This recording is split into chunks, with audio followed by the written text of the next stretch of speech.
Welcome everyone to the fourth episode of Echoes of the Coromandel podcast. In this episode, we will explore the environmental effects of the shipping industry as a whole and how it can be combated.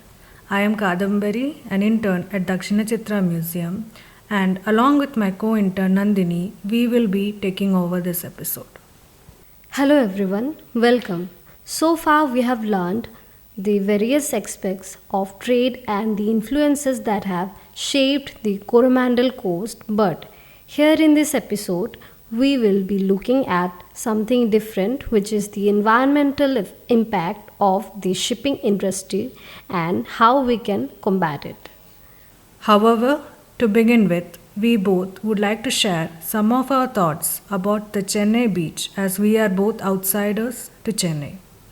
Being from non coastal areas, we were excited to see the beach. I saw the beach for the first time in my life in Chennai in 2005 when I was 6 years old. I went to Marina Beach with my family and I was astonished to see the ocean, the sounds of the waves, and was excited to collect seashells. Looking back, it was quite clean when compared to recent times when I returned to Chennai for my internship program in Dakshinachitra. I was disappointed but not surprised. Similarly to her, I had no expectations, if I am being honest. As someone from an urban area, I was quite used to the mess, to put it lightly. But this got us thinking. Mess in land is completely different from mess in the ocean. We began to think about pollution in the sea, and one of the main causes of it is shipping. To give a little background, shipping is one of the most economical and efficient systems of international transportation for most goods, as it is dependable and a comparatively low cost means of transportation. It also is a large employer as millions of people, especially in the developing world and mostly from working class communities, are dependent on it for our livelihood and maintaining the standard of living of the people in the developed world, even if it comes at the cost of polluting the vast spans of ocean. When it comes to pollution, we are talking about activities such as oil spill by ships, sewage discharge, littering of the oceans with plastic waste, and discharge of poisonous oxides in the atmosphere like nitrogen oxide and sulfur oxide. Now, let's come back to the Coromandel coast and to Chennai. We look at Ennore, a heavily industrialized area of Chennai, India, where we found an article about researcher Ovia Govindan in 2021. She attempted to follow the fish and noticed that even boats got stuck in the layers of fly ash from coal fueled power plants in the region. We took this information from her article following Fish Talk through Industrial Waters, published in 2021 in the Social Science Research Council. Since at least the 1960s, Ennore and the extended North Chennai coastline has become a site for the construction of industrial infrastructures such as coal power plants, fertilizer manufacturing plants, and a port that handles dirty cargo like coal.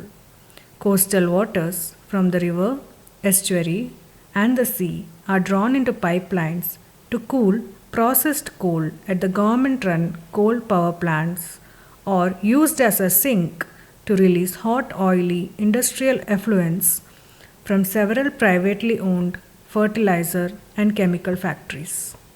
Looking at the country as a whole, India is the third largest emitter of greenhouse gases and accounts for 4% of global emission.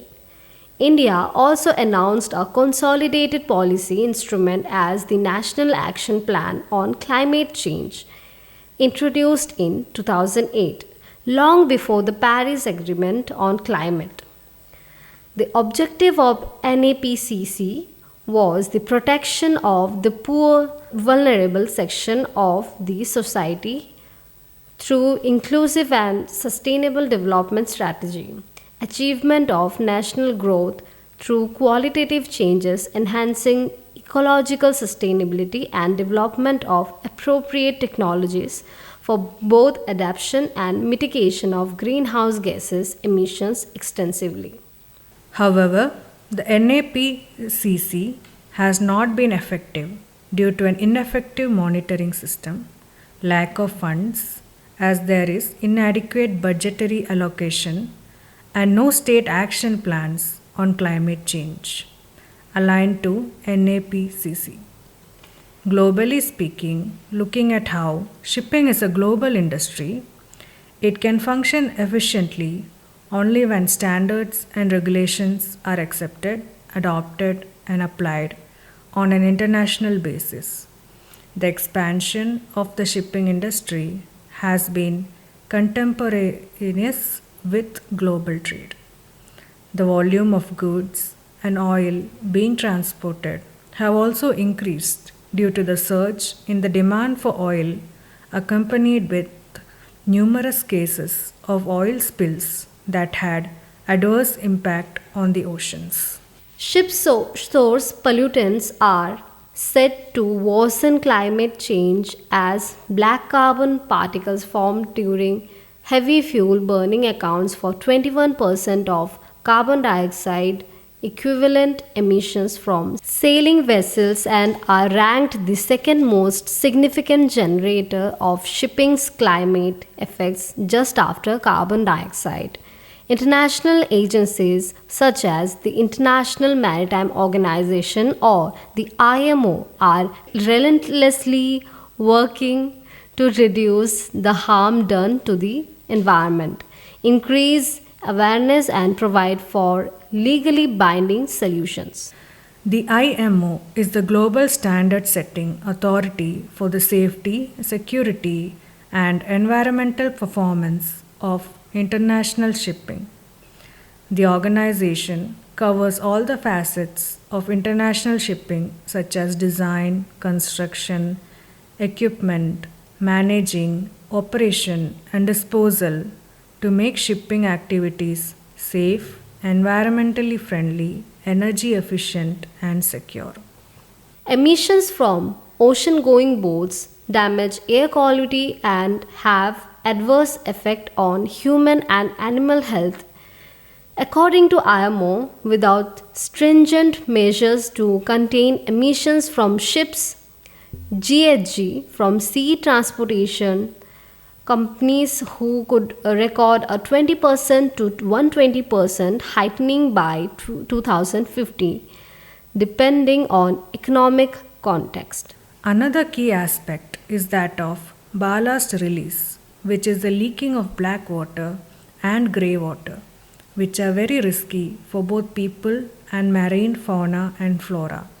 This wastewater comes from toilets and medical facilities and from cleaning activities aboard ships such as showers, galleys, sinks, and laundry. The potential consequences are harsh. Bacterial and viral contaminations and reduction of oxygen levels in the water, leading to marine life destruction. Oil spill events also have overwhelming effects because of oil toxicity to marine life, as it is very hard to clean up the polycyclic aromatic hydrocarbons components included in crude oil. They long last in the sediment and marine environment. Any marine species exposed to PAH can suffer developmental problems, abnormal reproductive cycles, or even fatal diseases. A different cause of pollution is also noise, as long distance commercial ships produce extremely loud noise caused by their propellers and machinery. These noises have altered the ocean's usual acoustic, disrupting marine species' lives. Marine mammals, among others, indeed rely on sound for their orientation, communication, and feeding. Underwater noise pollution, therefore, challenges their ability to survive and prosper. Lowering the shipping industry's environmental impact is not only about air pollution. Reducing underwater noises effects on the marine ecosystem is also a major challenge for the sector to improve its sustainability. Since 2011, Marine Director in European Union members states follow the guide issued by the technical subgroup or underwater noise to set up monitoring schemes in their waters in compliance with the Marine Strategy Framework Directive. Therefore, shipbuilders and shipping companies have to maintain their vessels' noise emissions under that limit to avoid harming marine animals. Innovative methods using new technologies have been developed to measure noise levels of merchants' vessels to enable effective decision making so as to lessen the overall amount of noise undersea. Information transmitted by connected underwater sound recording devices is associated with data provided by dedicated tools. In April 2018, the ruling body IMO arranged a draft greenhouse gas strategy for the sector to decrease emissions by at least 50% by 2050 compared to 2008 figures.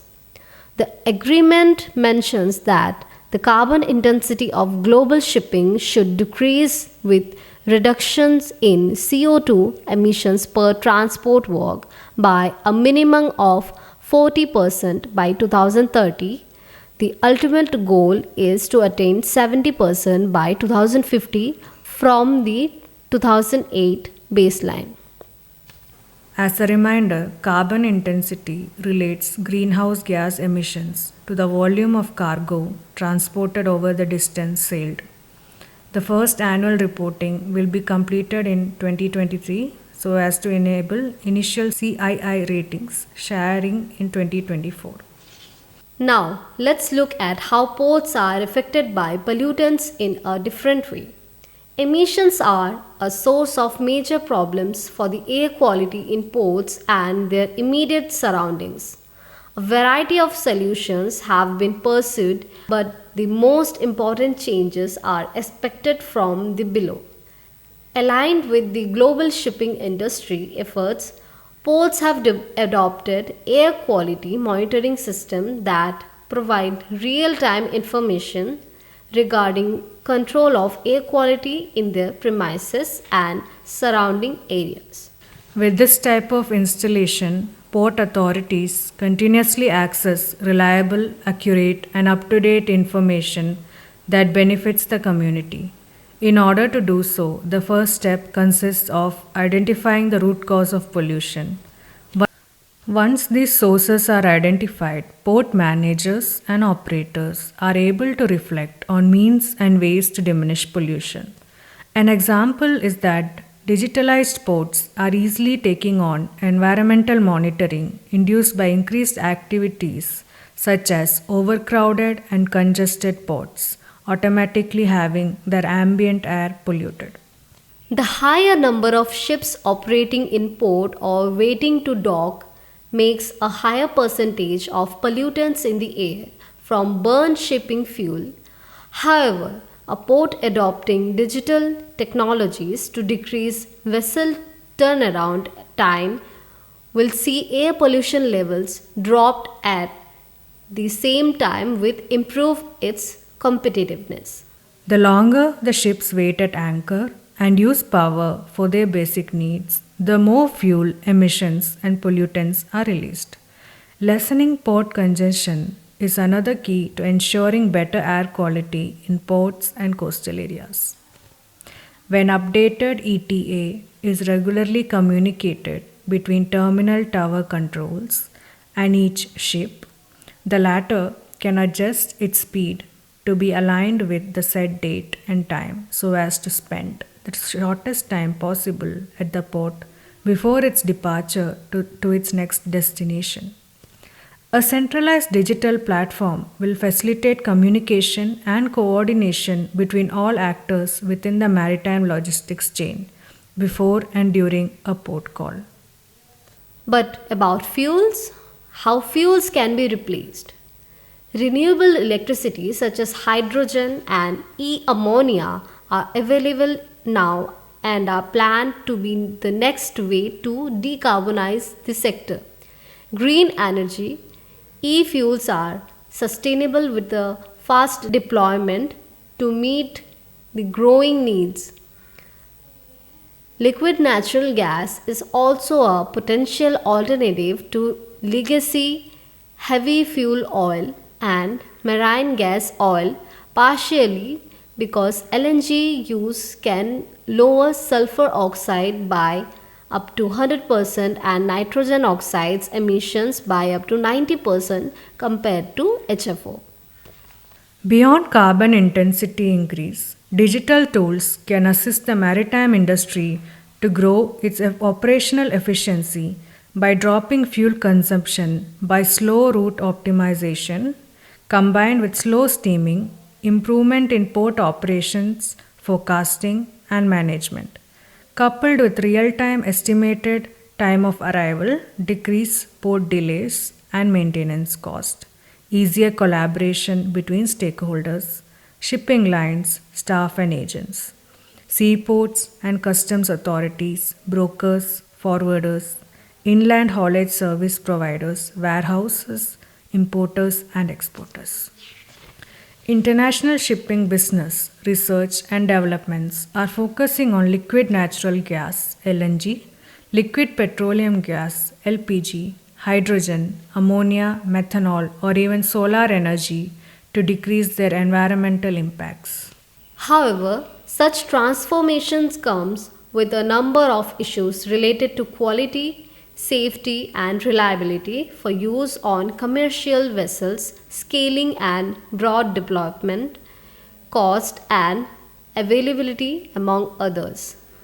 While the industry's attention has been on sulfur and carbon emissions from commercial ships, other issues appear on the horizon like nitric oxide or the particulate matter emissions from some of the proposed alternative fuels. The zero carbon fuels also have to be widely available with the needed infrastructure so that vessel operators can easily use them. No international quality standards are available at the moment for alternative fuels for ships. Generally speaking, IMO has to push further for cross country climate regulations. Moving on to much more local news, we will look into a program that is helping with cleaner oceans. The Urban Ocean Program is a partnership of the Circulate Initiative, Resilient Cities Network, and Ocean Conservancy. The program helps cities identify gaps and vulnerabilities in their solid waste management system, leading to plastic leakage into the environment, specifically into the water bodies and oceans.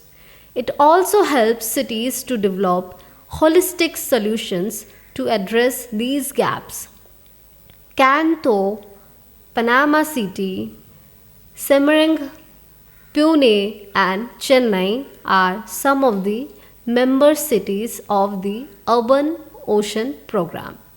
Okapi is working with Chennai Resilience Center to implement the Urban Ocean Program in Chennai. Using principles of circular economy and focusing on plastics, the program is being implemented across phases. Urban Ocean is a three-way cooperative partnership among the Circulate Initiative, Ocean Conservancy, and the Resilient Cities Network that works with city leaders to bring new ideas, partners, and resources together to solve interrelated problems around waste management. It aims to demonstrate how actions to improve waste management and recycling can provide holistic, resilient, and sustainable solutions that not only reduce ocean plastic pollution but also address key city priorities such as improving public health, promoting innovation, supporting economic development and job growth, and reducing greenhouse gas emissions through a capacity building and accelerator program for cities. A few facts about them are: Ocean Conservancy is working to protect the ocean from today's greatest global challenges. Since the formation of the International Coastal Cleanup in 1987, Ocean Conservancy has mobilized millions of volunteers to improve trash from beaches and waterways around the world while pioneering upstream solutions to the growing ocean plastics crisis. The Circulate Initiative is a non-profit organization committed to solving the ocean plastic pollution challenge by supporting the incubation of circular, inclusive and investable waste management and recycling system in South and Southeast Asia. The Resilient Cities Network consists of member cities and chief resilience officers from the former 100 Resilient Cities pioneered by the Rockefeller Foundation program, sharing a common lens for holistic urban resilience. I hope you all enjoyed this session. We would like to end it on a positive note with a poem by none other than Miss Sarojini Naidu. Coromandel Fishers. Rise, brother, rise. The wakening skies pray to the morning light. The wind lies asleep in the arms of the dawn like a child that has cried all night. Come, let us gather our nets from the shore and set our catamarans free to capture the leaping wealth of the tide, for we are the kings of the sea. No longer delay, let us hasten away in the track of the seagull's call. The sea is our mother, the cloud is our brother, the waves are our comrades all. What though we toss at the fall of the sun, where the hand of the sea god drives? He who holds the storm by the hair will hide in his breast our lives. Sweet is the shade of the coconut glade, and the scent of the mango grove, and the sweet are the sands, and the full o' the moon with the sound of the voices we love. But sweeter, O brother, the kiss of the spray and the dance of wild foam's glee. Row, brothers, row to the edge of the verge, where the low sky meets with the sea.